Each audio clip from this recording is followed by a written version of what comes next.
Hello, listeners. This is Barely ADS, the show where we shoot from the hip. I am your returning champion, Det Ben Malone, and with me today, Xanafan711, and I make 'em quack. What's up, guys? What's What up? is up, my doggies? Returning champion of what? Not being on the show? Yeah, that's why I'm returning. I'm the champion, and I have returned. I'm not curious about the returning part. I'm curious about the champion part. Champion of Anything. You name it. Good and bad. Fighting games. Yep. We'll have to test that eating later. ass. Yep. Eating grass, smoking ass. This week's band of the week is Alamar. You can find them at alamar.bandcamp.com. He's got a new split out. And actually, there's some music videos for it. A music video that has skateboarding in it. Hey. Eddie, the only person in Alamar, is a good friend of mine, so I would appreciate it if you go check out his music at alamar.bandcamp.com.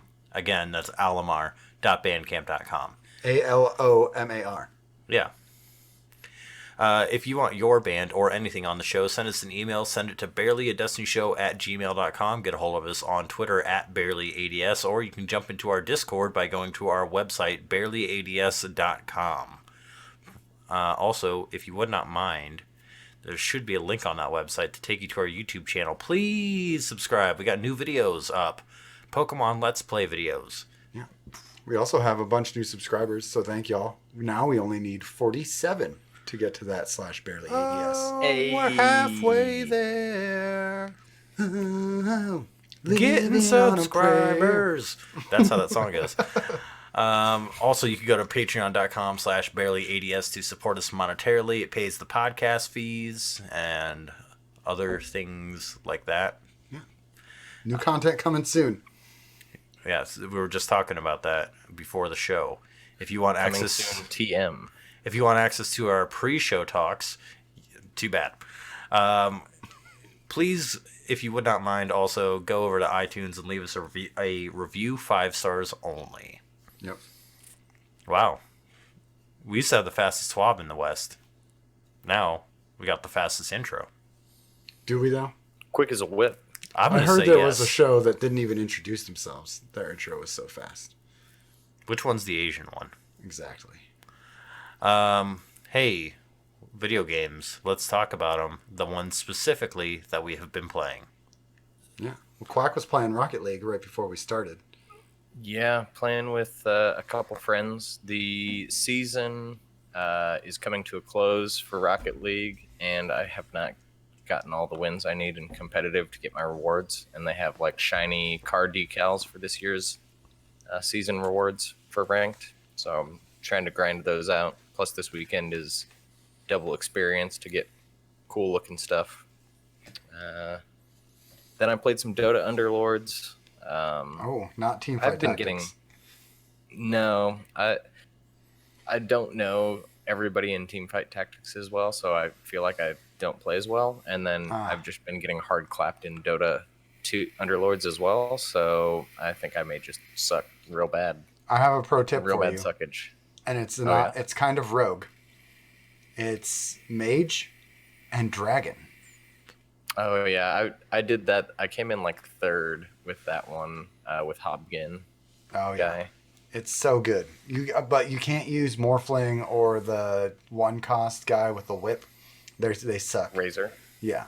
You can also do Mage and Lighter Dragon with the new I don't know what you get 3 of them and they make like a energy triangle. Oh, the spirits. Yeah. Mm-hmm. Yep. The Earth Spirit's really good, even if you're not running, what is it, defense? Yeah, tank or yeah. whatever. And then the assassin one Ember sucks. Spirit? Yeah, he's terrible. But yeah. Oh, and also it's Dragon Mage and Bloodseeker. You got to try and get those the blood contracts. I won last night. I played one match, but I had 3 blood contracts. So I threw one on my Dragon Knight. I threw one on the new dragon that only costs 1 to start, and I threw one on Puck. And then, of course, I had the Ogre Magi, and Yep. the thing fills up like half the screen when you've got 4 or 5 Bloodseekers. So Yeah, they go nuts. yeah. And then I guess I played about 3 or 4 hours of Pokemon Sword. I got through the second and third gyms and had some fun with that. And then I was doing some editing on videos for that today. And I DM'd for the first time ever for my family Heck yeah, after dude. our Thanksgiving dinner. So How'd it we go? had it was good. He means dungeon mastered. I was not as prepared as I thought I was, because as soon as they got to the final like boss fight, they just CC'd every single creature with a sleep spell that everything failed, and I was like, oh well, this is not going to be that much of a challenge. Yep. That's how they always do. They figure it out. They do the one thing you don't account for every time. I mean, I kind of figured that might happen, so I had like a bunch of goblin tunnels that connected up to the main area and like the area they had come through, so they were expecting tunnels, and so I just spawned a bunch of goblins all over the place Oh, for them to fight, and they ran around and took pot shots, and somebody had the kindness to go rogue and try and kill the rest of the party. You know, oh, normal Dungeons and Dragons things. yes, of course. Boo. I hate when people do that. Play the game right or don't play at all. What do you play? Just Dota? I just played Dota because I've been working a ton. Dota Underlords. Dota Underlords, yes, not actual Dota because I don't like MOBAs, but I fully intend to spend. I have Wednesday and Thursday off this week, so I'm gonna get. I have 2 more videos I need to get out, and then I should be able to play a whole bunch of Pokemon, and I'm really looking forward to it. Because today I just had a whole bunch of chores that I had to do. They just had to be done. My bed's up there now instead of on the floor, so that's good. That was one of the things. And then I went and retrieved a swing set from some people 20 minutes down the road with my dad. Broke it down, brought it back, put it together, and then Ben came home from skating at the skate park and pushed his kids on it. So I did your dad work Nice. for you. You're welcome. Yeah. Yeah. Well, since I've been gone, Since I've been gone. yeah.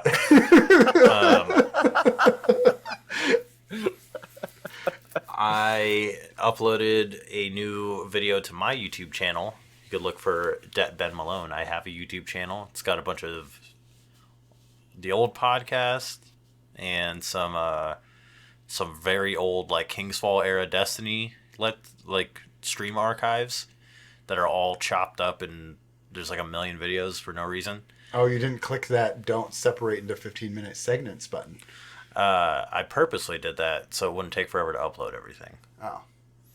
But there's that. You can find some goofy music videos that I've made. They're not actually my songs. One of them is a Michael Jackson video, Over the Darkness. And then another one is just Chuck Mangione over some Star Wars. That one's really good.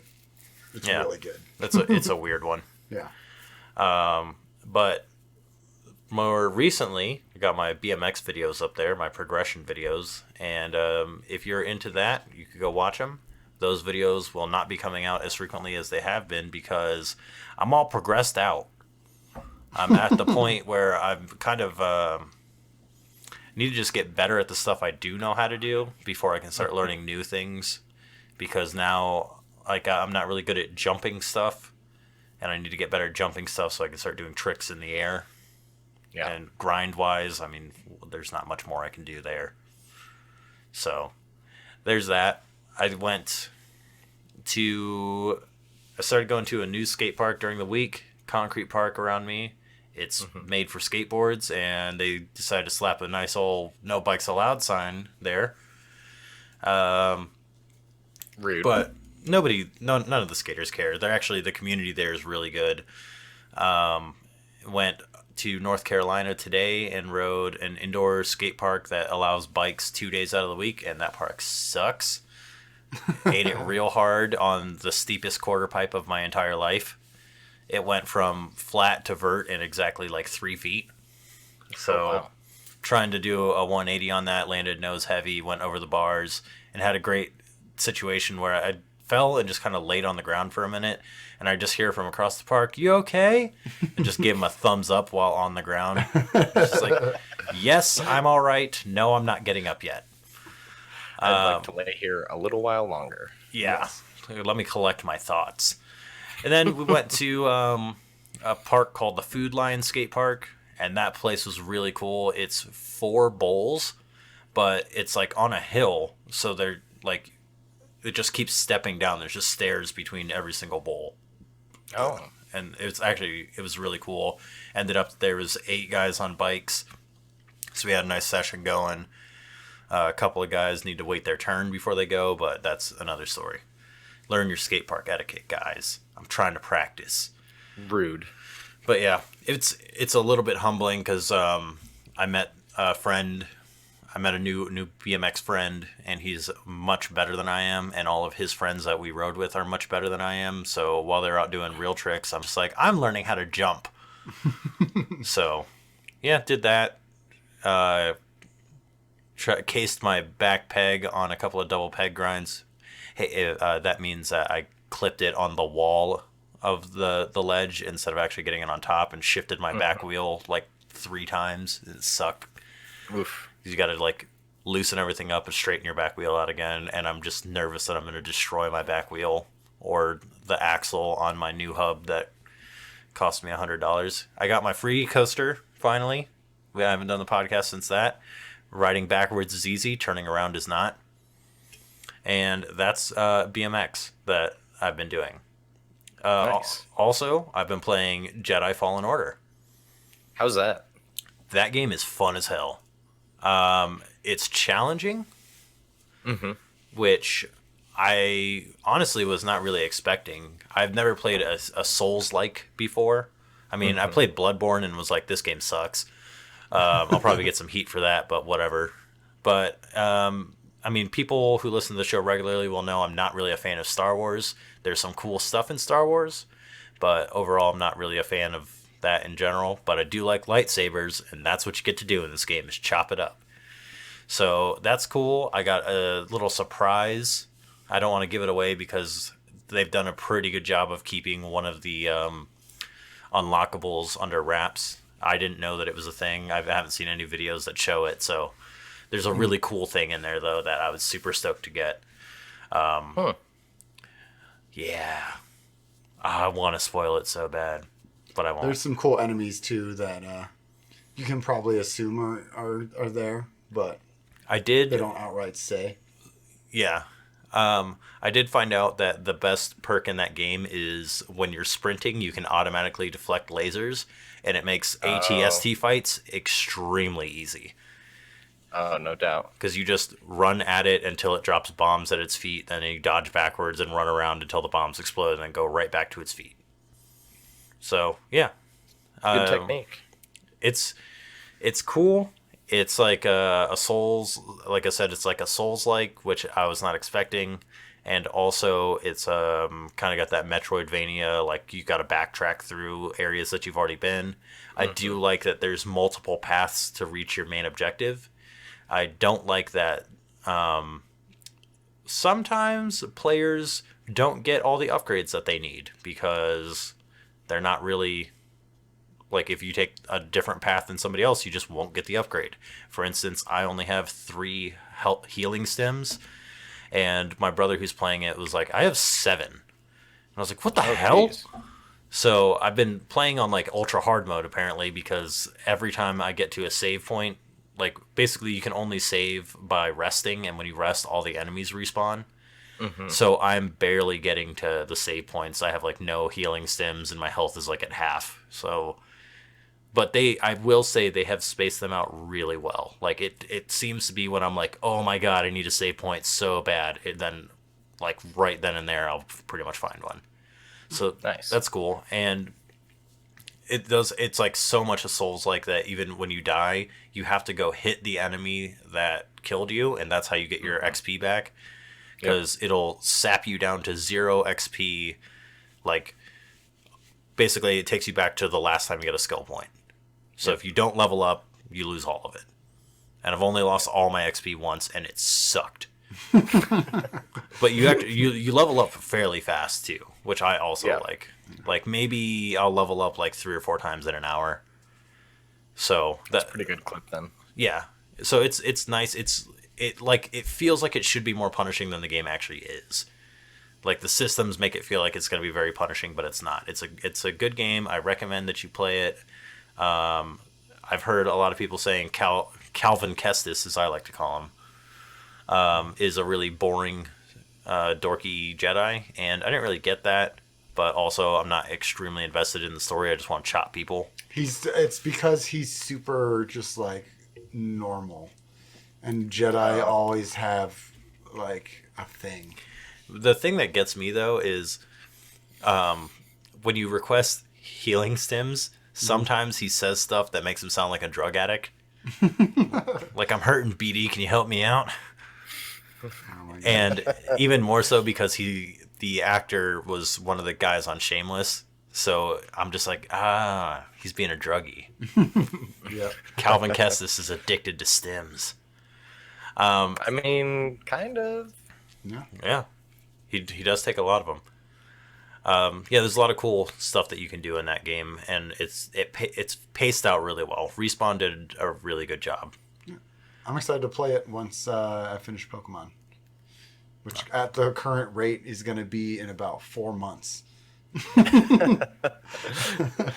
Other than that, I started and finished The Outer Worlds. I think I might have talked about it a little bit on the podcast, but I've actually finished it, and I have, for you listeners, a review. So we're going to transition into the general gaming topic. This is an official Barely ADS news story. Take it away. Look at this. We created our own content. We didn't just take it from somewhere else. And regurgitate it? Yeah, and just tell you what other people said. The Outer Worlds starts with a roar, but ends with a whimper. The game begins by launching you into an unfamiliar universe teeming with interesting characters, creatures, and stories. It takes a few hours to wrap your head around the corporate world in which the story takes place and subvert your anarchist middle finger to the corporate mindset. And that's a good thing.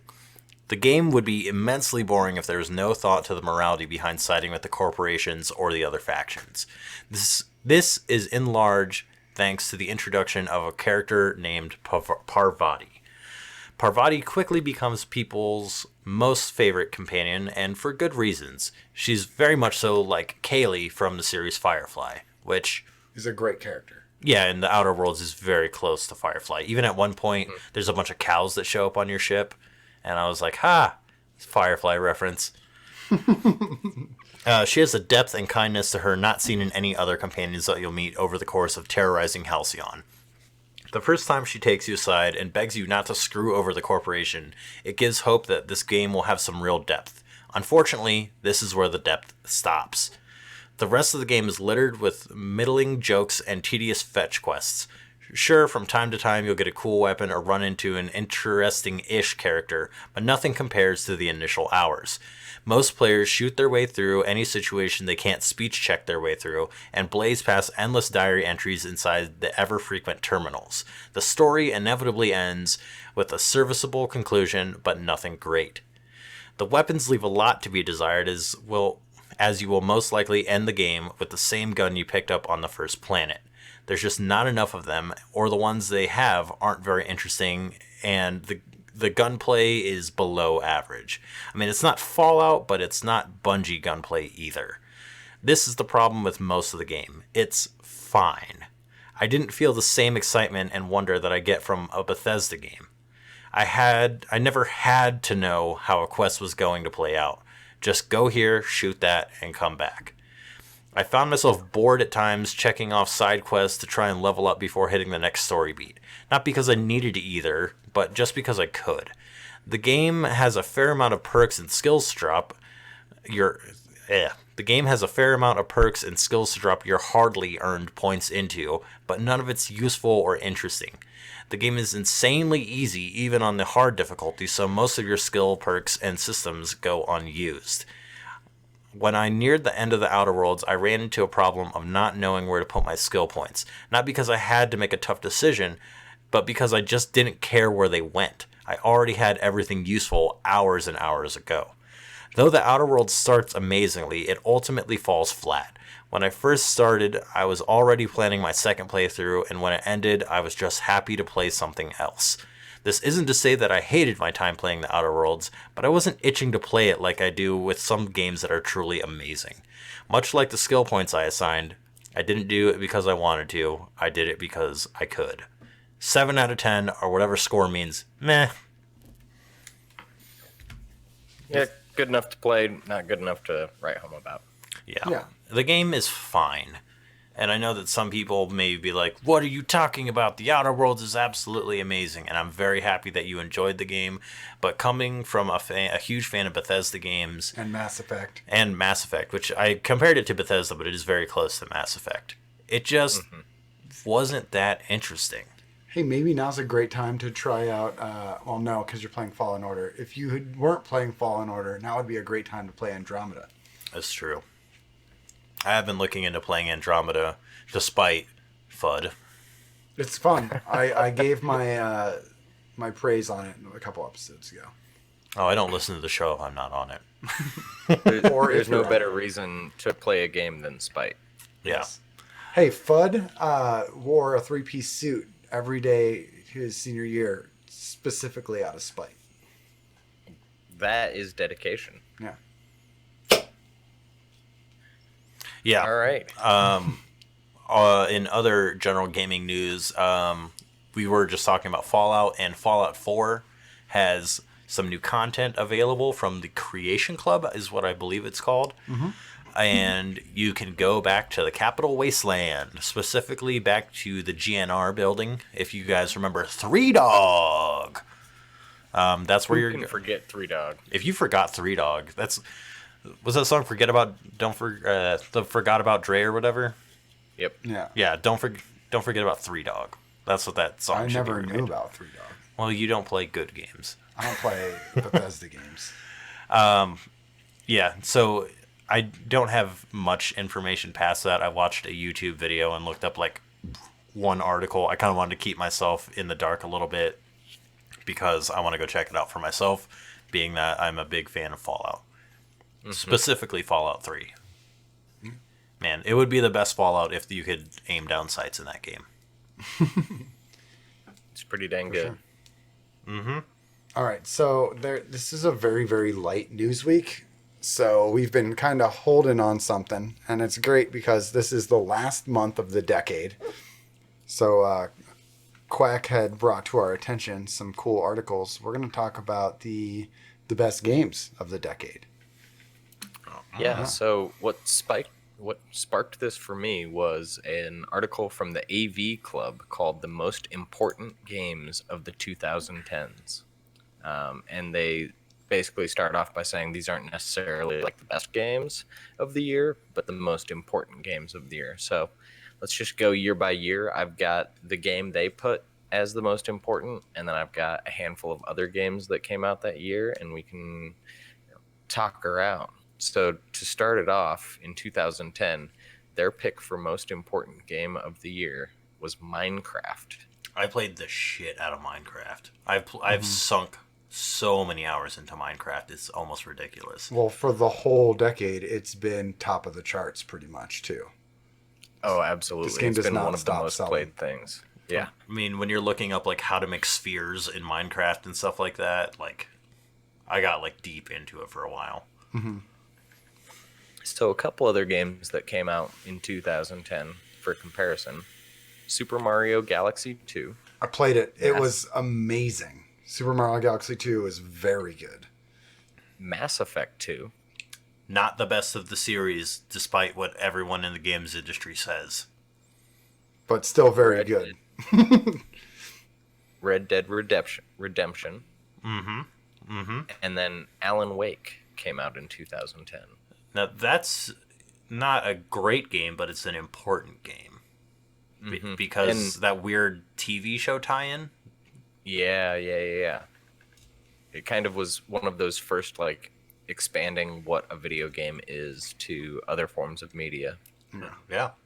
So I definitely agree with Minecraft, though. That was, like, it's still one of the biggest games. You could make an argument that Minecraft is, like, one of the most impactful games ever. Like, it's in that list. Yeah. for sure. Yeah, And I would agree with that. Mass Effect 2 won Game of the Year that year. I'm pretty sure. Wow, what a great year for gaming. Absolutely. There's going to Unlike be a 2019. few of these years where you're like, holy crap, all of those games came out? Because it sounds like too much for 1 year when you're thinking back. Right. Well, last year was one of those years even. Yeah, absolutely. So 2011, the game they put as the most important game was Dark Souls. Now, this is, it's not the original. It's no Demon Souls. But this game and Demon Souls, I mean, for a game that came out less than a decade ago and we have a genre dedicated to it now, like a Souls-like, we were just talking about it. Yeah, they're called Born Souls games. Yeah. Ooh, like Born Identity? I'm just kidding. Yeah, I mean, that's huge. They have an entire genre. Even I'm just glancing over this article for the first time. I see them talking about it creating a genre. Yeah. Yeah. And it really changed the way that a lot of RPG games even did their level design in not so much like, even if they are open worlds, like creating an open world in a 3D world that's more similar to like the Metroidvania, where once you get far enough ahead, you can unlock shortcuts for yourself to go and moving through the rest of the level more easy. Just phenomenal. And then the other two that I had for 2011 are also just huge games. So also in 2011 was Skyrim came out. Still coming out. Yeah. The Coming first out time it basically came out. every year though. since. Yes. Actually, I played some Skyrim VR for like 20 minutes earlier this week. Did you throw up? I almost did. That game is not great in VR. I can see that. Yeah, who would want to sink that much time into a VR game? I don't know. It's beyond me. Right. And Skyrim's one of those games where I feel like it's a water cooler game where if you sit down with somebody who's played Skyrim before, you can be like, oh my god, let me tell you about my favorite playthrough that I ever had in that game. Yeah. Oh, 'Cause everyone's also, got a story. a notable thing about Skyrim VR, the bows just don't work. It's really cool to shoot them, At but all? you can hit stuff, but not like you can with a controller. Oh yeah. I was like, you're doing it all by hand, and it's cool because you get to like pull the string back and let go, but it just doesn't work. That's disappointing. That's too bad. And then the last one for 2011 is Portal 2. All right, you missed one.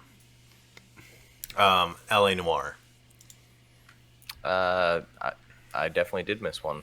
So L.A. Noire, the only reason this is super notable to me is the facial animation technology. For a game that came out on the Xbox 360, that looked fantastic. Like, the faces looked great. So I was a big fan of that. I didn't ever play that one, but it seemed like one of those that kind of was a precursor towards some of the like walking simulator types of games. Yeah, I mean, the game itself is not great, and there's some controversy over the crunch that it brought, but Oh, yeah. the faces looked great.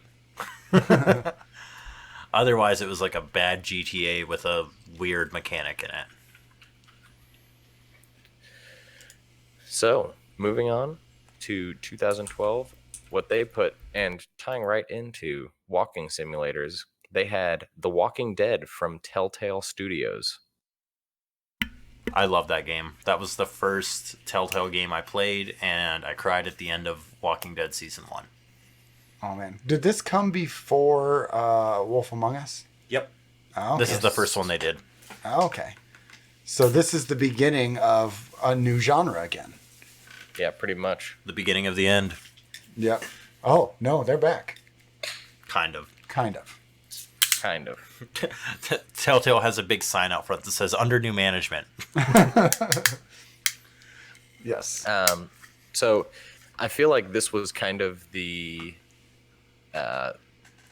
like you said, the birth of a genre, but also it was one of those games that really took that cell shading style that Borderlands had success with and used it well. And something that I think we see a lot more as something that is viable for creating games is if you don't want to use a ton of resources for crazy realistic graphics, having things that are almost more the comic book style work really well and present really well on a number of different devices. Yeah, I played this game on the PS Vita. Oh, really? Mm-hmm. How was that? It was great. It integrated the touch controls if you wanted it, which was awesome. That makes a lot of sense too, because it's like then it's like a book.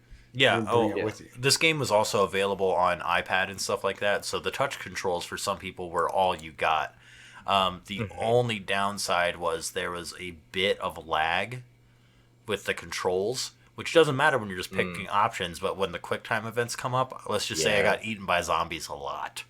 Yeah, I can see that. So some other notable games for 2012 was Mass Effect 3, closing out the trilogy. Preach, brother. And then Diablo 3 came out that same year, which came out to meh results, but after they had a couple years and updates, I honestly think Diablo 3 is pretty fun to play nowadays. See, the struggle with that one is it wasn't Diablo 2. It's the same problem Mass Effect Andromeda had. My big issue with Blizzard in general around this time period is with the success of World of Warcraft. Everything kind of looked like World of Warcraft, and I absolutely abhor the style of World of Warcraft. I think it looks so incredibly stupid. Those like weird cartoony character versions of everything, it drives me absolutely crazy. So playing Diablo 3, I have ups and downs with that game. Sometimes I really enjoyed it, and other times I was playing by myself.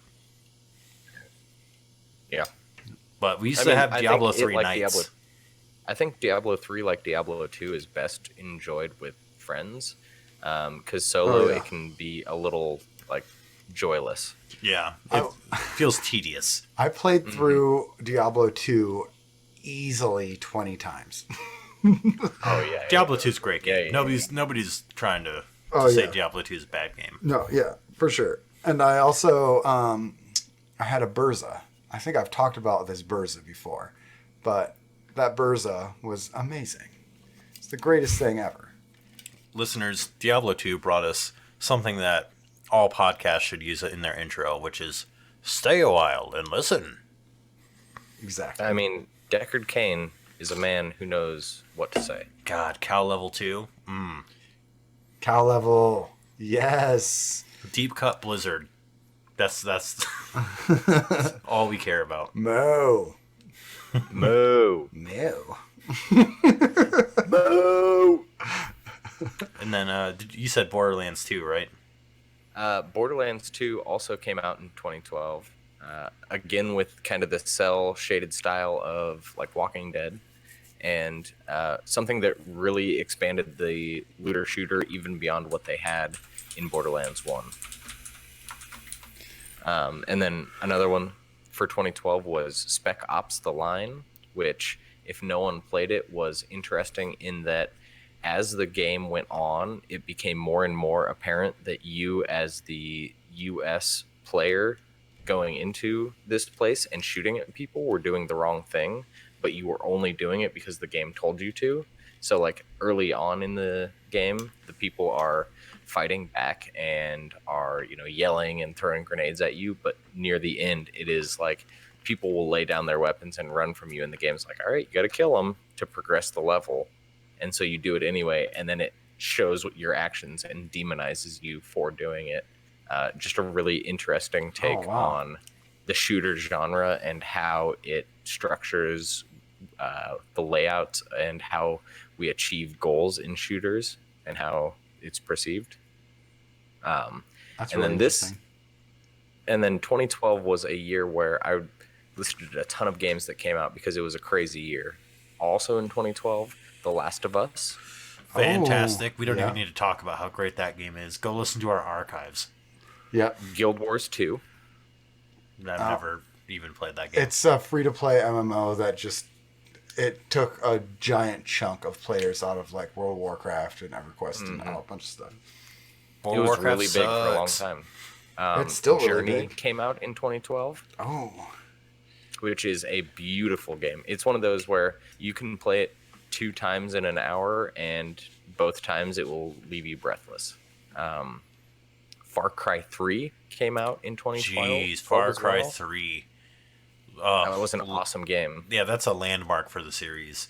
It's funny because my father's really into Far Cry, and we always talk about how like none of the villains have ever lived up to Voss. No, not even close. And I wish that Far Cry would stop trying to make their villains Voss though, because you hit gold, just do something else, because yeah, nothing can top that performance was absolutely fantastic. yeah, God, that I perfect would mix say of crazy and evil. the absolute high watermark for the Far Cry series. And though some of the like systems are more polished in the later editions, if you really want to experience the best story that Far Cry has, you got to go to 3. Yeah, it's almost like Pagan Min was like the absolute worst it got, and it's funny because it's like Far Cry is still coasting off the popularity of Far Cry 3. Absolutely. That and what was the name of the expansion where it changed everything to Blood like, Dragon. yeah, Blood Tron colors and Oh. techno. And that started a cool thing too, because that expansion was a standalone expansion. You didn't actually have to own Far Cry 3 to play it. And Blood Dragon was fantastic. It even made fun of itself by like in Far Cry 3, I don't know if you guys remember this, when you would get damaged, sometimes you would just kind of pop your finger back into socket and that Yeah. would heal you. And like the weird things in Blood Dragon, like when you needed to get more health, you had like what's the thing that you squeeze to get hand strength? Oh, yeah, Those yeah, little the- like spring the things. stress ball or the hand strength trainers. Yeah, that was how you got health back. You just squeeze that a couple times and you'd be like, okay, I'm good.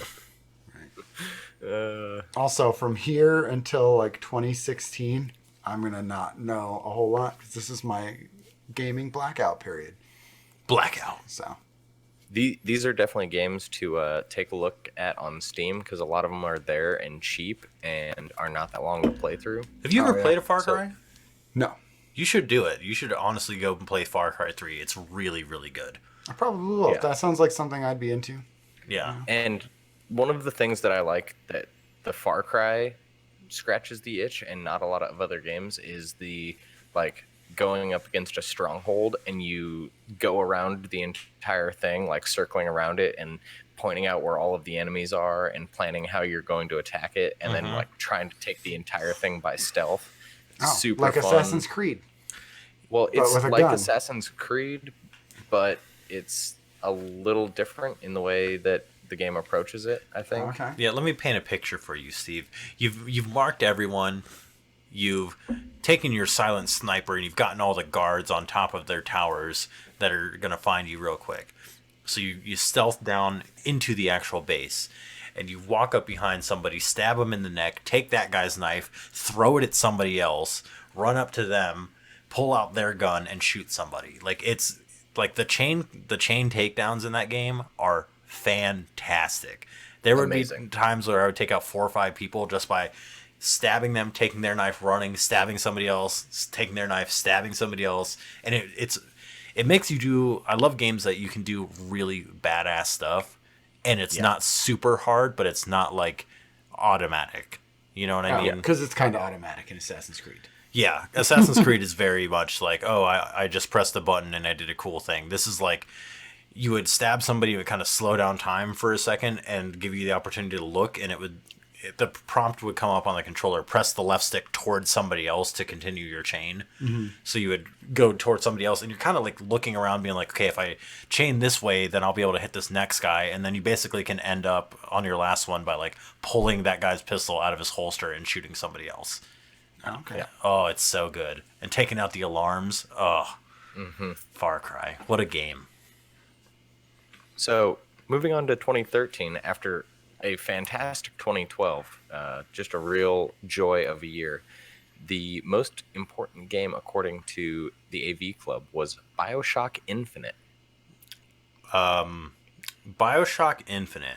So I had played, at the time this game came out, I had played some of BioShock, completely skipped BioShock 2, played BioShock Infinite, and absolutely loved it. The ending to this game is so weird and, what's the word I'm thinking of? Half-assed. No, I love the ending of this game. Really? I absolutely loved it. The word, gosh, this is going to drive me absolutely crazy. Existential. This podcast brought to you by words. It had some great existentialism. Okay.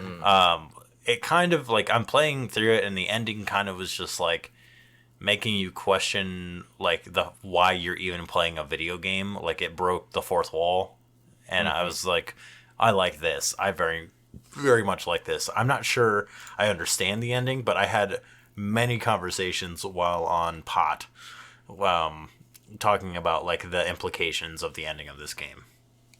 We do not endorse that, and kids don't do drugs. Yeah, you can if you want. I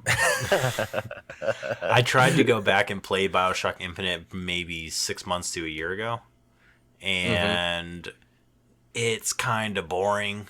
Once you already know the story, there's not a lot that's really grabbing you. But the whole, like, I'm going to spoil BioShock Infinite. If you haven't played it, it's been 9 years. Or six years. Sorry, I had math.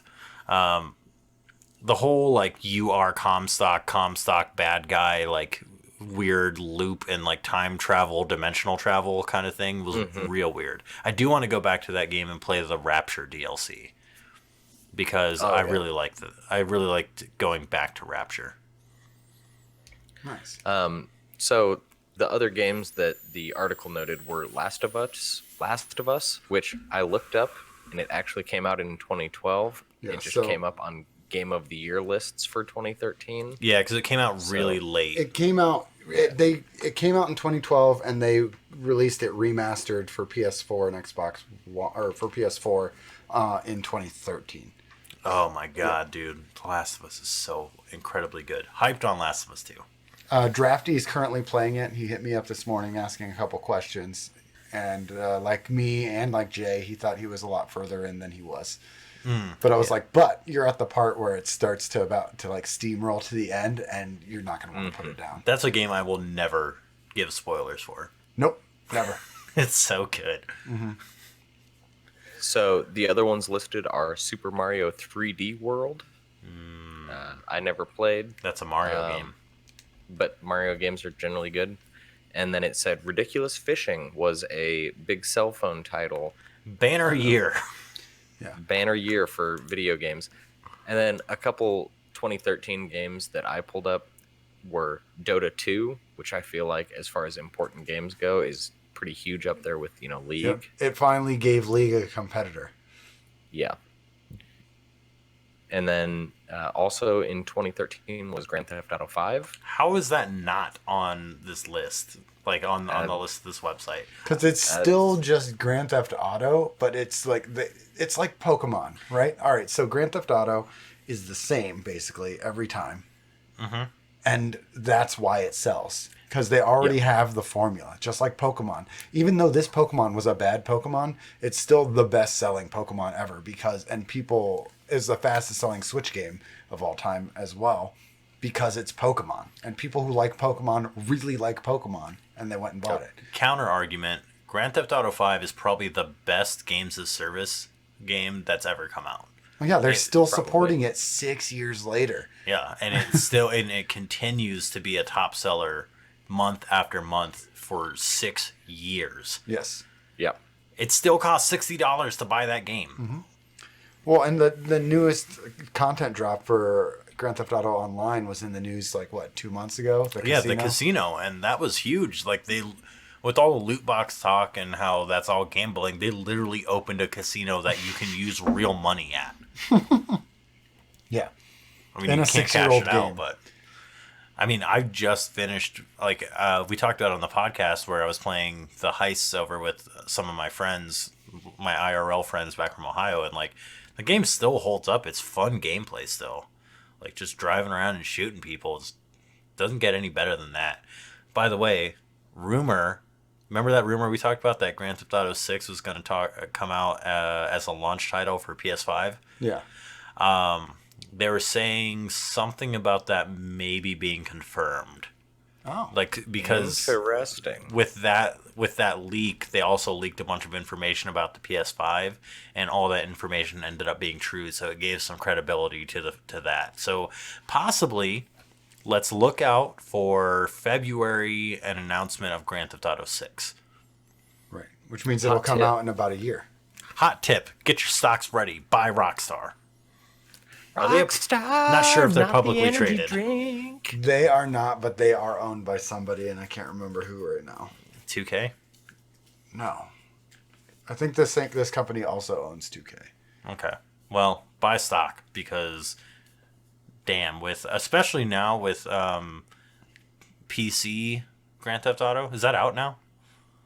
I'm sorry, probably. not PC Red Dead. Yeah. That's what I meant. Yes. People are really liking it on PC. Oh my god, the trailer. That game already looked beautiful on a base PS4. Putting it on something that can actually handle that is... Yeah. So basically, remember, buy stock. It's more flexible than broth. Yes. All right. Let's get into And- the year right here. 2014 brings us to the game that led me to meeting you two cutie pies. And the creation of this podcast. Is Destiny. Yeah, and it should be. I mean, as far as the genre of looter shooter goes, there is nothing that even comes close to Destiny. Yeah. Warframe is huge, but still doesn't hold a candle to it. Destiny definitely eclipsed Borderlands as far as the live and interacting with other people, bringing really the MMO genre to a first-person perspective in a way that it hadn't been done before. Right. I remember playing this game when it came out and just kind of being like, what the hell, over and over again. Like the first time I got an exotic, it was Galahorn. That was fantastic. I was just like, oh my god, what is this yellow weapon? There's loot like this? It's like Diablo. And then when I got to Golgoroth for the first time, just being like, oh my god, there's boss fights in this game? And then when Vault of Glass came out and we didn't even understand what was going on, like I played Vault of Glass with all friends from college. Before any of this community started and we started playing with people from all across the country, it was just kind of this weird thing where just like, yeah, there's like this super weird, like multi-tiered boss fights, like didn't even understand at all. This is the first time I'd ever done a raid. Because you didn't have anyone that played MMOs. Yeah, I was never into MMOs. And I didn't start until summer 2016. Yeah. And had the same kind of reactions. Yeah, you're just like, this is a game of a different color. And I know we talked about Grand Theft Auto 5 being probably the best games as a service, but this is running real close. I mean, Destiny compared to it's in the GTA 5. conversation. Yeah, that you could argue either one. So I know Destiny is easily the standout here. I did want to list a couple other games that I thought were really good for 2014. Alien Isolation, if you guys have played that one. I have not. Terrifying. So the AI is actually pretty smart, and it basically plays like an alien movie. It doesn't play like Marines where it's you versus the alien. It's like a horror game where you are running through a falling apart spaceship trying to avoid the alien. Whatever, dog. Dead Space did it first. I'm just kidding. Also, this is the year of the PT trailer. Yes. PT. I don't know if you remember this, Steve. It was you, me, and Pete in my room playing through PT, and we screamed like little girls multiple times while playing that. Are you sure that I was there? Yeah, because it was at our parents' house in Firestone Akron. Park. Yeah. But I had like run. run through it a little bit, but I remember being with both of you guys and we were just kind of like freaking out over this game. Just it was so fucking scary. I wish that I had known my wife at the time because we're both really into horror games. Like only when we play together. Neither of us can play them solo because it's too scary. But she would have fucking lost it. This is a game that she could control. Like normally I drive and she kind of makes decisions, or she drives until it's time to kill stuff. This I would do anything. Well, actually not anything because I won't reset my clock on my PS4 to re-download it. But Silent Hill's what? Capcom? I have no idea. Konami? I can't remember. It's a game. Can we please just have, instead of letting Kojima do Death Stranding stuff, can we have him make the full game? That would be cool. I would like to. What's his company? Kojima Productions now. Yeah. That would be awesome if they were like, "Fuck it, we're gonna do PT." Yeah, buy the rights to do, or even just get commissioned to make the Silent Hill. Honestly, just call it PT and base it off of that original thing. And it doesn't really have any ties to Silent Hill based off of that trailer. They could just be like, "Oh no, this is PT. It has nothing to do with Silent Hill." Wink. Right. All right. So some other ones for 2014: Middle Earth: Shadow of Mordor. That was a great game. That was a really fun one. That was one of those, like, it combined the stealthing of Far Cry with kind of the hack and slash and comboing of other games. Was that the really one that had? satisfying combat? Was that the first one or the second one? The first one. Okay, so not the one that introduced the Nemesis system that everyone loved.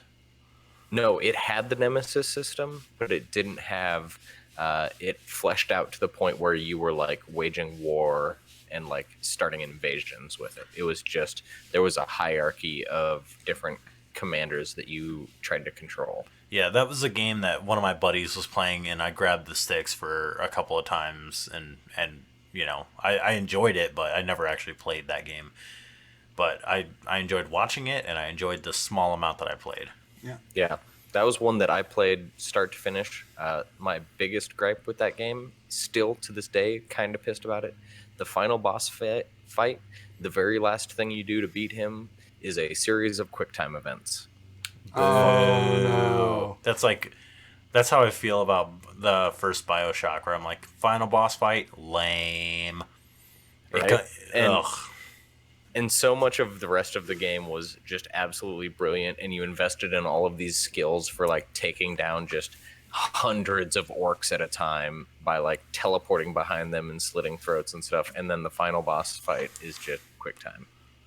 Sad. Feels then, Resident Evil 4. Yeah.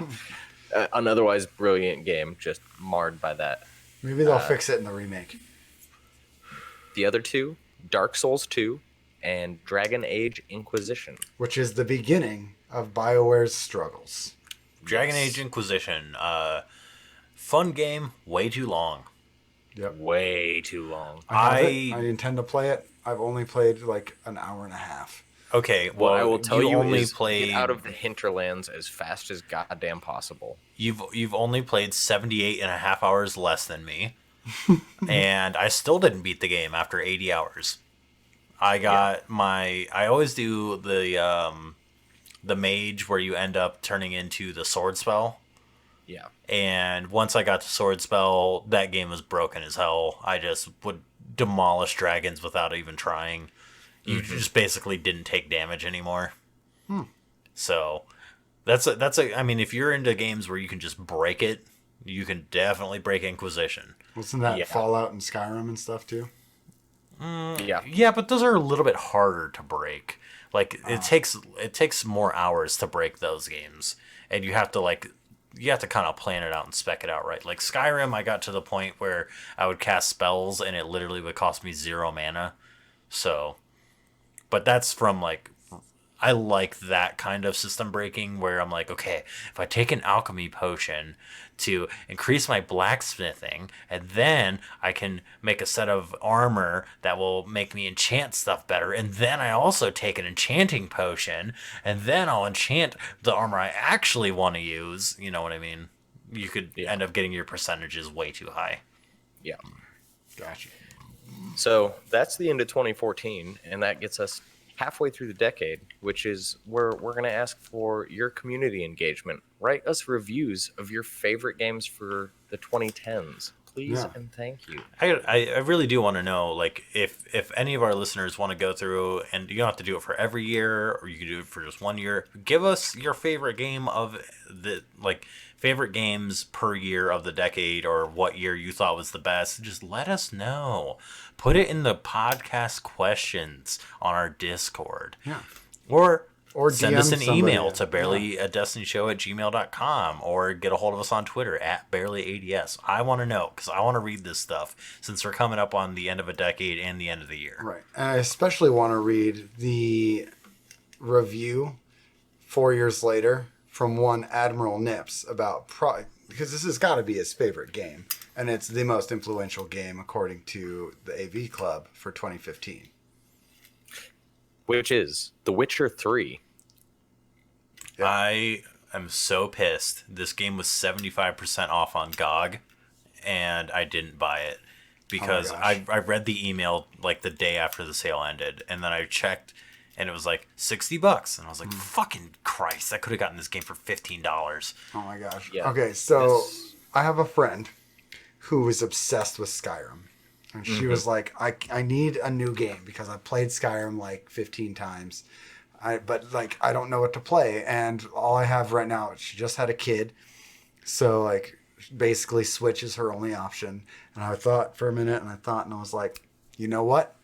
The Witcher 3 is coming to Switch. I heard it's not bad of a port. Try it out. It's a huge open world, like fantasy kind of game. And she texted me a couple days ago and was like, okay, so The Witcher is like the most frustrating thing in the world and I can't stop playing it. I will say The Witcher 3 on its own completely ruined Fallout 4 for me, because Fallout 4 came out the same year, and Witcher 3, every single side quest is flawlessly narrated, and the side quests are more engaging, in my opinion, than the main story of Fallout. Fallout 4, right? Yes, Fallout 4. Fallout Okay. 4, not a landmark in the series. Yeah, absolutely. But that was why why it stood apart so much, because I finished up with, The Witcher, and then tried to go to Fallout 4 and was like, this is not quite what I was hoping for. Oh, man. So you played The Witcher. Have you beaten Yes, I've beat The Witcher and both of the DLCs. The first DLC, Hearts of Stone, I want to say it's called, is one of the single best stories I've ever seen presented in a video game it? Wow. for the DLC. Gosh. The main story is great and is really fun, but the DLC is way more compacted. It has some of the most memorable boss fights. There's a gravedigger battle where this guy summons a horde of enemies that will attack you, and he goes around trying to kill them as well. And everyone he kills heals him. So you have to try and stun him or slow him down while you try and kill all of the zombies he's raised from the ground, so wow. he can't heal himself. And then, there's just a number of fun fights, and the whole game is kind of based off this investigation. Like, you have to solve what happened, and you are, kind of being controlled in this pact by somebody who is just super evil and filthy, and that's who you end up fighting at the end. It's fantastic. All right. I both really want to play this and also don't have the time. Oh yeah, it is a game that it's one of those where you can get so sidetracked by side quests, you'll look at the main quest and be like, I'm so over leveled, this won't even be a challenge anymore. Right. Sounds like my kind of game. Listeners, if you find it on sale, DM me at Ben Malone. Oh, Pete has it. He has it on PS4? Yes. Looks like you don't need to do it, listeners. Ben's going to be playing The Witcher. Not until some I other finish notable Jedi. 2015 titles were Until Dawn. Oh my god, I love Until Dawn. Like, I talked about horror games where my wife and I play. We absolutely adore Until Dawn. It's a sad thing that Man of Medan is not as good. Yeah. But I still am going to play it because holy crap, Until Dawn was like such an amazing. It's so bad. You know what I mean? Like It's really campy. It's so campy. So Yeah. unbelievably campy, but it's so absolutely worthwhile. Trying to kill that annoying girl for the entire game, and then I found out that who makes Until Dawn? I don't remember. I'm not sure. But I heard somebody talking about that game when Man of Medan came out, and they were saying that they basically made it extremely hard to kill the annoying characters and very easy to kill the characters you like. Oh, So that's cool. we tried over and over again to kill that stupid girl in that game she's just a stupid, jealous ex-girlfriend. And you're just like, God, I want you to die so bad. And it's Supermassive Games. Supermassive, that's right. Ah. Yeah. Hey, hopefully the next installment of the Man of Medan series, The Dark Pictures. the Dark Pictures collection or anthology, my bad. Hopefully it's better. Yeah, I hope that they take note of the issues with Man of Medan and kind of fix that. Another one that kind of blew up the indie PC gaming was Undertale in 2015. Yes, that's where we really started seeing indie games become relevant. Yeah, I would agree with that. Because I this is still before I came back to gaming and I heard about Undertale. Yeah. It's a really fun game. I liked Undertale a lot. It was something really different in a time that I felt like things were kind of getting stale. Some other 2015 games, Metal Gear Solid 5, which was, of course, the end of Kojima's time with Konami. Bloodborne came out in 2015, which was the first departure from the kind of Souls series that From Software had done. But also probably the favorite for Souls fans. Majority of them. Yeah, it changed up the combat from parrying and blocking to being aggressive and dodging. Dodging was the it was thing. less turtling, more parrying. Yeah, dodge. Yes. Yep.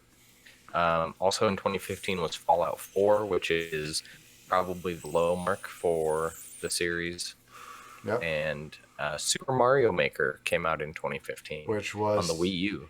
And this was a Wii U seller. People bought Wii U's just for this. Otherwise, who cared? People would rather play Smash. I don't even know what that Smash is called, the one that came out for that one. But they would have rather played it on 3DS than the Wii U. Yep. Coming the Wii to U. 2016, as far as an important game goes, they said Pokemon Go. Totally agree. Yeah, everyone was playing it. Oh my gosh, I was all in on Pokemon Go. I was working at a place. We don't need to go into any more of that. My coworkers would plan trips to different places. Yep. So that way they could go play more Pokemon Go. I'd always hear people being like, "Going to the quarry? You can get an Onix at the quarry." And I was just like, "What the hell? You guys are just going out to the quarry? What are you, rednecks? Are you white trash going out to the quarry?" I still play Pokemon Go. I was living in Vegas. Pokemon Go came out right after I split from my ex-wife. And it was, oh my gosh, on my 30th birthday, we went to the Strip and played Pokemon Go on the Strip. That was insane. People everywhere. I would be out at 2 a.m. hanging out near a Pokestop and meet new friends and just hang out with some rando people on the street corner, catch a Pokemon. Hey, there's an Omanite over there. Did you catch it yet? No, take 6 steps that way. Dude, you're right. Let me get this Omanite real quick. Yeah, It got people out walking around. It was and it was the glitchiest game. Like, it had to be more glitchy than Bethesda games. I just that liked all release. the tricks, like tying your phone to a ceiling fan, or the like the Spoofing your hacks, GPS. yeah, spoofing your GPS, all that kind of stuff, or hearing a grown adult yell about an Alakazam. Seeing a couple thousand people yell about an Alakazam at Sunset Park and go charging across the park Yeah. to try and catch it. Also, how else would we remember Pokemon Go except for those times when people would plant the whatever the thing that people were attracted to and then mug them? Yep. Lovely. Yep. Oh my gosh, yeah, the Pokemon Go related crimes. You're right. Yeah, that's so that's many a stolen landmark. iPhones. Some other 2016 titles: Titanfall 2 from Respawn. Hey, that's going to Their be on first sale. non-Xbox Oh exclusive. no, that's the December PS4 PS Plus game. Yep, it is. If God. you have not picked it up and played the campaign is phenomenal. I'm going to get it. I'm going to play it. Scott, I'm going to play Titanfall 2 finally. God damn, the level where they're building houses, the best Yes. level. Or nope, sorry, I take that back. The time travel. Yeah. So good. A time travel gun. Oh, I'm extra in now because there's time travel. There's a time travel gun. That's amazing. You pull the trigger and you go back in time. Oh my gosh. And it's activated on your offhand that's not holding the gun, and there's like a 1 in a million chance that the animation goes doot instead of the normal. You just give it a little bang. Oh gosh. A little okay. It's just so cool to be running at a group of enemies and you're just like, you know what? I'm just gonna go back in time. You won't be here. Yeah. It's actually a lot like that strike in Destiny, where you keep popping back and forth between the Shadow Realm and normal. Oh, yeah. Yeah, I like it's that a story. lot like that. But you Cool. have control over it. Yeah, and it's only one level though. Okay. Yeah, and this is the first of 3 years straight of amazing games. Just tons of amazing games, I would say. Yep. Shame we're gonna end up in 2019. I know, right? So what else in 2016? We've got, I'm looking at the list right here. Stardew Valley, huge. Huge. Huge. Overwatch.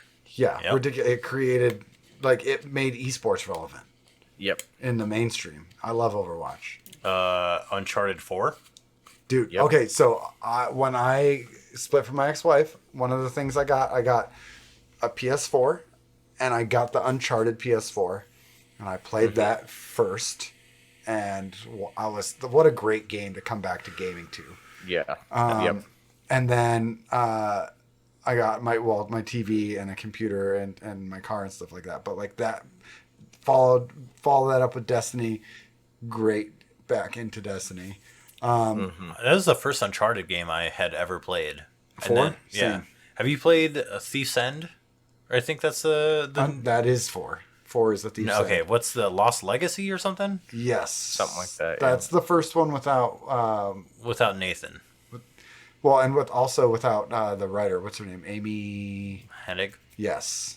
That game is awesome. The one that came out, the newest have to Uncharted. play it. It's awesome. It's not as long as Uncharted 4, but it's really good. Well, Uncharted 4 isn't that long either. Yeah, this is shorter then. Yeah. And you get to ride an elephant, and it's sick. Also, on the list here is The Witness, which I haven't played, but I've heard that name dropped a bunch. Is that a mobile game? It's an indie game, but it's kind of a puzzle game, but Okay. it's walk around and real beautiful with the graphics, good music. It's definitely worth a play. Oh, yeah, for sure. I've heard also that on name the drop a list. ton. Persona 5, which I enjoy quite a bit. No one has ever finished that game. It's so long. It's like 120 hours. Yeah. The Hitman game, where they released it by episode, Oh. episode after episode, was in 2016. I love watching Let's Plays of that game. Oh, yeah. It's such a Because there's crazy so many environment. ways you can do it. So It's many ways so you can funny. do it. Mm-hmm. I love that they just Also- embrace the goofy on Hitman.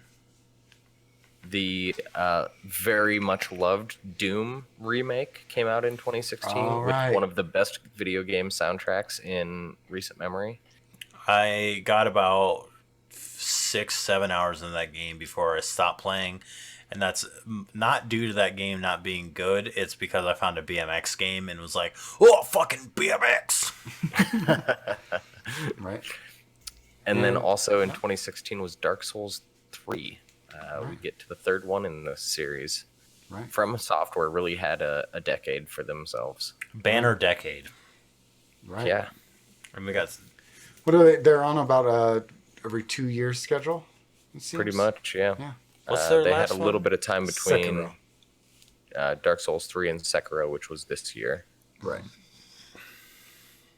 So then after 2016, we get to 2017, which is another huge year for games. AV Club had the most important game of the year as Legend of Zelda: Breath of the Wild. All right, and it's a not so hot take. Breath of the Wild should not have won Game of the Year. Breath of the Wild is very good. It is not as good as Horizon Zero Dawn. Horizon Zero Dawn it actually has a story. Like Zelda games, the one thing about Zelda games is the story is it's pretty thin most of the time. Yep. Because You have this game? I have this game. Can I play it? Yes. All right. Good talk. Yes, it's very good. Like seriously, the changes that they made from what was the previous game, Twilight Princess, to Breath of the Wild, Skyward Sword. Skyward Sword. Oh, I wanna what say. they went from Twilight Princess to Skyward Sword? Gross. All right. Yeah. The differences in the gameplay. Zelda's actually an RPG. Finally, they've been calling it an RPG for so long, but Breath of the Wild is finally an RPG, and it is an incredibly good game. But Horizon Zero Dawn got snubbed so bad. That game is fantastic, but I kind of feel like Horizon Zero Dawn falls off at the end. It does unless you play it with the expansion included at once. Yeah. I don't have The it. expansion is very important. I have for the main story. So Horizon Zero Dawn holds a special place in my heart because that was the game that I was playing right before my daughter was born and then after she was born. So I have all these memories of her sleeping on my chest while I'm stalking robot dinosaurs. The gameplay, it's got an amazing story, but also the gameplay just feels amazing. You feel And it really super- rewards you for like planning ahead and knowing what you're gonna do. and being good. Like it's easy to learn, but very hard to master. Oh, and if you master Absolutely. As soon as that game came out, I was like, I'm sliding underneath a giant T-Rex and slowing down time and shooting it in its underbelly. it, yep. That was the goal. I had to do that, and I did, and it was so rewarding. But And it feels so good. some of the times when you're just talking to people, the game kind of dragged. Yeah. It felt like, I don't care what you're saying, let me shoot more dinosaurs. Oh, And not for me. Some of those parts too, like where, God, like some of the challenges that you had to do were just so ridiculously hard, and that irritated me. Challenges were fun though. I really They were enjoyed those. fun-ish. Where you like had to knock certain parts off and kill other dinosaurs with like the disc shooter from the T-Rex. I was just like, I'm over this. This sucks. This is too hard. Right. Also in 2017, we got Super Mario Odyssey. got- Fantastic game.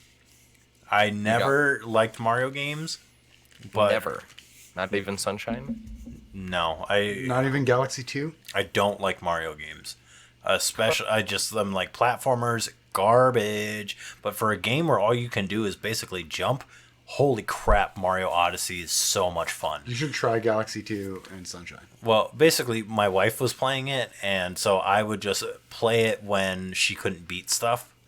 So I really enjoyed it. I did not think that I would enjoy it. I've never really liked Mario games, but Mario Odyssey is a fantastic game. We are like so insanely close to beating the hell out of that game. It's been beaten, but there's so much more stuff that you can do. And I would find myself where she would be like, "Can you get this one moon for me?" And then I was playing for like 2 more hours. It'll get you like that. Yeah. Yeah. We also get Mario Kart 8 in 2017. It's good. It's fine. more Mario Kart. Well, what Yeah, else can you it's ask Mario for? Kart. Yeah. Destiny 2 came out to a pretty disappointing first year. That game in sucks. 2017. I'm one of the few that really liked year one of Destiny 2. I loved Leviathan. I Sherped Leviathan. I loved fixed roles. And I loved that. See, like, now I'm either in on Destiny or I'm not. And in year one, Destiny 2, it was a lot of. I was in for the most part, but it still allowed me the time to play other games. Yep, I like Now- the casual nature Yeah. of the year one. And now it's you're either completely in or completely out. It I can see that. Yeah. We could talk about Destiny any week. Yeah. We also get Nier Automata. That's on That my year? list. I need to play it 3 times. 3 times. Isn't that game that you're supposed to play like a bunch of times because Yeah, so basically there's like 100 some endings, I want to say, but anytime you die and fail in the game, it just gives you an ending. So if you fail in the very first battle of the game before a save point, then you get a certain ending. If you get past Oh. that and get a little ways further, you get a different ending to the game, and it ends differently depending on how far you get. And then even after you beat the game, you then play it on New Game Plus, and you get more different endings that way. yeah. All right. We also get Hollow Knight. Oh, Ben so loves Hollow good. Hollow Knight is one of those games that I was like, I'm gonna do it, and then I didn't do it.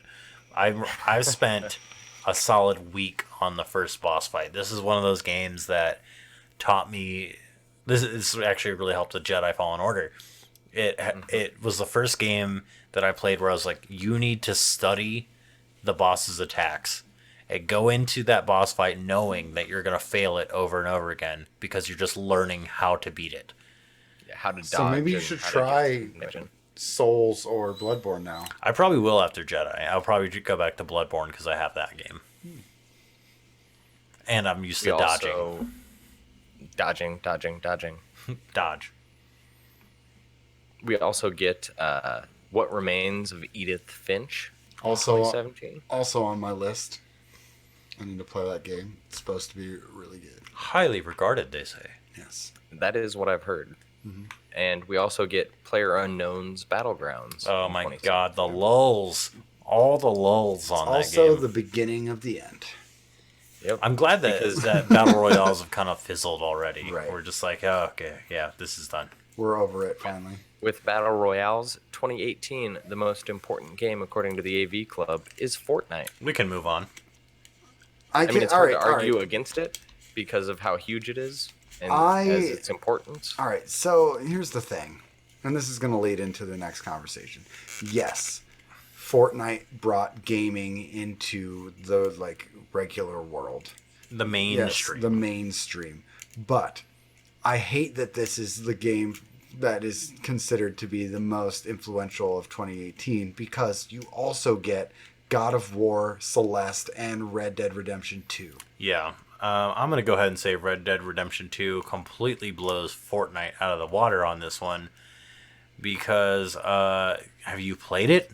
God damn that game. Red Dead Redemption 2 shows the beauty of an open world game and what a game can look like, while God of War shows what you can do when you really dig into a story that you may not have paid attention to in the past. And Celeste shows a game that can just impact you on an emotional level more than any other game. And it's- Smash came out. Can we just talk about how ridiculous 2018 was for games for a minute? Compared to 2019, it sucks that 2019 turned out the way it did. Not saying there was no good games, but there's no Red Dead 2, God of War, or Smash. Yeah, and you know what else what isn't on any of the lists that I'm seeing right now? Spider-Man. Yeah, Yeah, that game that's was true. good too. That game is incredible. It's so funny because Spider-Man any other year would have been definitely top contender for Game of the Year. Yes. But in 2018, they're like, yeah, no. Yeah. Got snubbed. Also, indie, shout out to Dead Cells, which I heard people are still playing. I was listening to Giant Bomb today, and they're like, I went back to Dead Cells. It's still amazing. It's. I remember 2018 because I talked about my daughter being born and playing Horizon. 2018 was Red Dead. My son was born right after I got Red Dead, and I took a bunch of time off because obviously that's what you do when you have a kid. So, same story. Son sleeping on me, playing Red Dead. I didn't beat it. It feels bad. Red Dead 2? Yeah, but It's also so long. that game is not for me. That like I still enjoyed it and it's beautiful and like it hooked me more than a lot of those kind of games do. But the more open world a game is, the less chance that I'm going to beat it. What is really interesting about Red Dead is it kind of forced everyone to play a super slow paced game. Yeah. I spent an entire day hunting sheep to make moccasins. An entire day. That's great. Only to find a sheep farm that I didn't know was a sheep farm. I was shooting from on top of a hill, and all of a sudden a farmer runs out at me and is like, "What the fuck are you doing?" And I was like, "Oh my god, I didn't realize you live in a hobbit hill."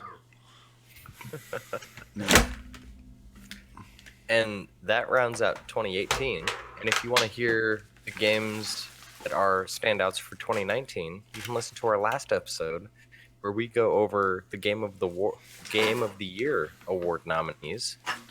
But just a quick list that I pulled from the top ones for Game of the Year: Control, Death Stranding, Resident Evil 2, Sekiro: Shadows Die Twice, and The Outer Worlds. I'm gonna have to go with Resident Evil 2 for this one. Yeah, It's what are your huge. takes? What do you think? I didn't play Control, but I heard that it hit some difficulty spikes and a lot of people fell off. Death Stranding feels like a joke that's being played on me. Am I the only sane person who thinks this is trash? I was so excited for it until they finally released like a lot of gameplay, and I was like, "Well, this looks like it sucks." Yep. And then I heard people talk about it, and they're like, "Yeah, it pretty much sucks." I heard it's like pretty good to start, and then it's not good for like 50 hours. Yeah. And then the ending is really good. So I heard the ending So was what you're terrible. saying but- is wait until someone splices all the cutscenes together on YouTube and watch that instead. I watched 12 I watched hours. Tefty finish Death Stranding, and apparently there's like 3 or 4 sets of credit cutscenes. So you think it's over, and then it's like really another 2 hours, and then you think it's over, and then it's like no, it's another 2 hours. Oh my god. It sounds like Kojima, but yeah. Yep. What I'm gathering from 2019 is go play the Outer Wilds. Yes. Yeah. I mean, you heard my review of Outer Worlds, and did you know that Outer Wilds started as a school project? No, but that Interesting. sounds amazing because you know what else started as a school project? No. Portal.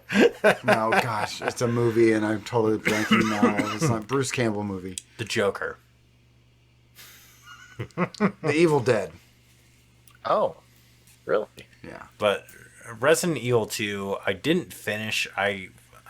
It sucks because I started playing it at a time where my daughter got old enough to realize that things were scary. Mm-hmm. So I could only play it when she was asleep, and this is before we moved to South Carolina, before my kids were on a good sleep schedule, or I could just have my parents watch my children for me. Mm-hmm. So I didn't get a good chance to get through it. I texted my wife a couple days ago and was like, we need to play Resident Evil 2 together because it's too scary for me to play by myself. Sounds like you need to finish that. It's on my list. It's probably going to be right after Jedi Fallen Order. Because that So game's that not closes super long. out- That's what I've heard. I've heard it's pretty short, but pretty exciting and fun all the way. It's scary as hell. Well, and you need to play it twice to get the full. Yeah. I mean, I shouldn't say it's scary. It's tense. Like, you're just on edge playing that game. I heard it looks incredible too. It does. It does look very good. Yeah. And if you're gonna play Control, play it on PC. Do yourself a Yes. favor. Yeah. Or Jedi Fallen Order because holy crap, when you die, it takes forever to respawn. Yeah, same. I'm probably gonna play it on PC when I play that. Just play it on PS4. We already have it. I'll just pay $10 and play it in a month. All right. Yeah, on PC. All right, Well, so that closes out the decade of the most important games. A lot of the best games. We probably missed some. So go ahead and let us know the games that you really liked this decade. And if you write us a good review of one, we'll read it on the show. for sure. Or just a review of one. Mm-hmm. But that brings us to games that are coming out this week. And I'm changing it up. I found a better list than GameSpot. It's from GiantBomb.com. By the way, love Giant Bomb. Giant Bomb's great. Giant Bomb's killing it. And if you guys didn't know, you remember Game Informer's layoffs? Yes. Ben Hansen of the GI Show, the host of that, has started a new Patreon called MinMax Games. There's 2 N's in Min because of Minnesota. Oh. I did hear about that from the former Informer on Kinda Funny. Yeah. So MinMax, I've checked out almost everything that they put out since they started. It's fantastic. It's Ben Hansen, Kyle Hilliard, Cyril Vasquez, and Jeff Marchiafava. So if you know those guys, basically I was listening to the Game Informer show and was like, where the hell is Hansen?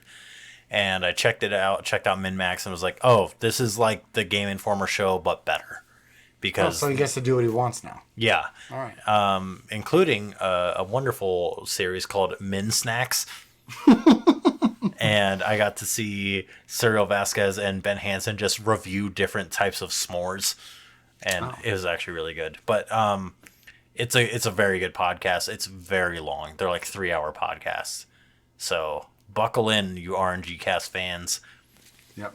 Also, the former Informer is Imran Khan. Is that his name? Mm-hmm. Yeah, he's now a member of Kinda Funny content. He's basically taking over Kinda Funny Games daily because Greg Miller is out and about doing out and about things more than hosting shows anymore.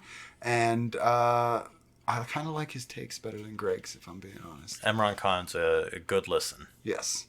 So there we go. I'm glad that those Game Informer people are finding jobs. Yeah, but Giant Bomb also fantastic. Giant Beast Cast, probably I like more the Giant Bomb, but Yeah. I digress. Anyway, so the games that are coming out this week, I'm pulling from Giant Bomb instead of GameSpot because they're giving me more. The first one is The Game, coming out on PC. Don't know what it's about, but it's coming out tomorrow, 12/2. One Finger Death Punch 2 is being re-released on Switch tomorrow, 12/2. Bee Simulator for Xbox, 12/3. Arise, A Simple Story for PS4, Xbox, and PC on 12/3. Neverwinter Nights Enhanced Edition. Dude, this game came out when I was in high school, and it's still getting content released. PC, PS4, Xbox, and Switch on December 3rd. Hero Land on PC, PS4, and Switch on December 3rd. Earth Knight for PC, PS4, Xbox, and Switch on December 3rd. Tools Up on PC, PS4, Xbox, and Switch, December 3rd. Skellboy on Switch, December 3rd. Blair Witch for PS4 on 12/3. I've heard it's scary. Maybe I'll have to play it. Phoenix Point for PC and Mac on December 3rd. Master Chief Collection for PC coming out December 3rd. I could have sworn that game was already out. They're releasing it in pieces. So maybe the whole thing, maybe it's the next part. I don't know. It didn't give me any details. I want to play that. If you are interested in playing through some of those campaigns with me on PC, let me know. Yeah, let's do it. Fight and Rage for PS4 on December 3rd. Saga Scarlet Grace Ambitions for PS4 and Switch on December 3rd. Vampire the Masquerade Coteries of New York on PC December 4th. Seek Hearts on PC and Xbox December 4th. Mosaic PC, Mac, and Linux on December 5th. TikTok A Tale for Two on Mac and Switch December 5th. Alien Isolation. Hey, we talked about that, right? For Switch. Yep. I repeated the... it's going to be December 5th. Darksiders Genesis for PC and Stadia on December 5th. Assassin's Creed The Rebel Collection for Switch on December 6th. Immortal Planet for PS4, Xbox, and Switch on December 6th. And finally, Ancestors, The Humankind Odyssey, which is basically one of the only new games that are on this list for PS4 and Xbox on December 6th. I want to play that game, even though I know it's going to be kind of garbage. But I've watched probably 7 hours of Let's Plays on Ancestors, and it looks so interesting to me. Yeah. Interesting I don't know content, anything maybe about not that so one. great gameplay. Yeah, I don't You know if I start want to as, play it that far. as an ape, and you have to like evolve the species, basically. Your goal is to Interesting. evolve faster than humanity. Yeah. But it's granular as hell. Like, you have to learn how to use your left hand to hold things. Jeez. That's Yeah. crazy. This is a very realism-oriented game. But, I mean, you can fashion spears eventually and teach your young or your clan mates how to use spears and stuff like that. And, like, if you have a baby with you when you learn new things, that knowledge will get passed down to the new generation. And, like, oh my god. It looks absolutely... I just want to play it. I haven't seen anything past the chimpanzee form. And I just want to know if you start to become Cro-Magnon or not. Oh. Yeah, it's not a fun game from all accounts I've heard. People are like, this is not fun at all, but it looks But so interesting. It seems like a documentary game more than anything. Yeah. You get to stab alligators with a spear, though, and that's tight. As a monkey. Mm-hmm. Yeah. Everybody wants to be a chimpanzee. I want to be like you. Ooh, ooh. Never mind. That's an orangutan. Monkeys. Yeah. Anyway, so that's it for general gaming. Listener question, because there's only one this week, are brought to you by the Patreon content that will be coming out in the new year and Venus Vex Vacuums. Still sucking up all the joy in my life. Yep. That's not the only thing it's sucking. You know what I'm saying? He means dicks. It's always dicks. All right. And here's our one question from Doc. Doc, I appreciate you. Are you a fake tree or a real tree household? Fake. Fake. Yep. Yep. We are currently fake. I would probably go real if it was my choice, but the cleanup on that is just So ridiculous. here's the benefit of the fake tree. You don't have to redecorate it every year. Yeah, you get some cellophane, you wrap that motherfucker up, throw it in storage, and then cut it out and just kind of fluff it, and then you're done. Our tree was set up in like 20 minutes.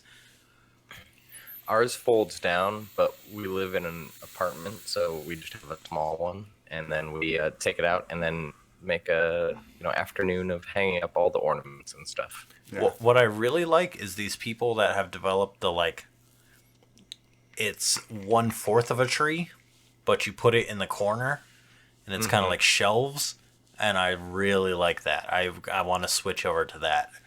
I don't know what you're talking about. Yeah, Do I I need to hop haven't on seen Pinterest to see that? Probably. Okay.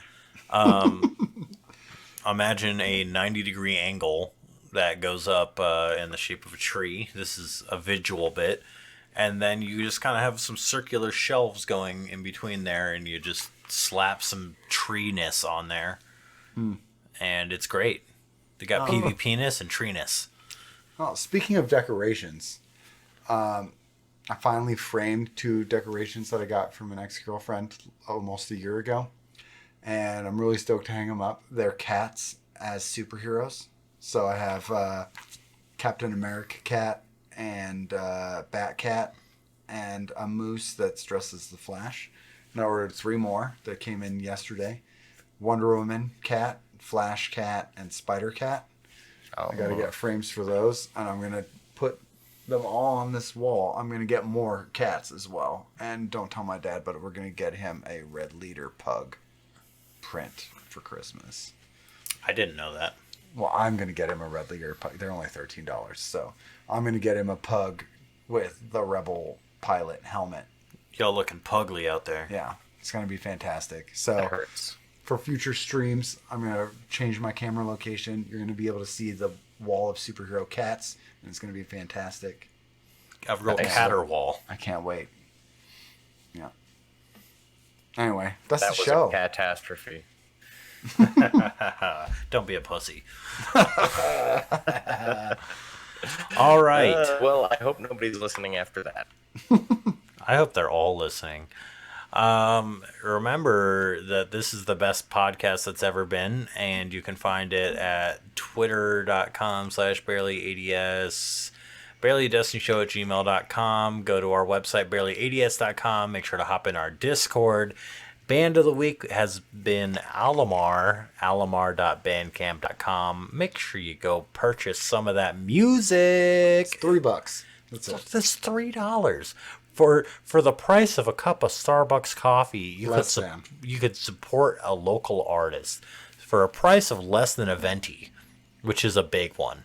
You can find me everywhere at Detective Ben Malone. You can find me everywhere at Xanafan711. And you can find me pretty much anywhere, but I make them quack. And remember, yeet that meat. Oh, yeah. Bye, baby.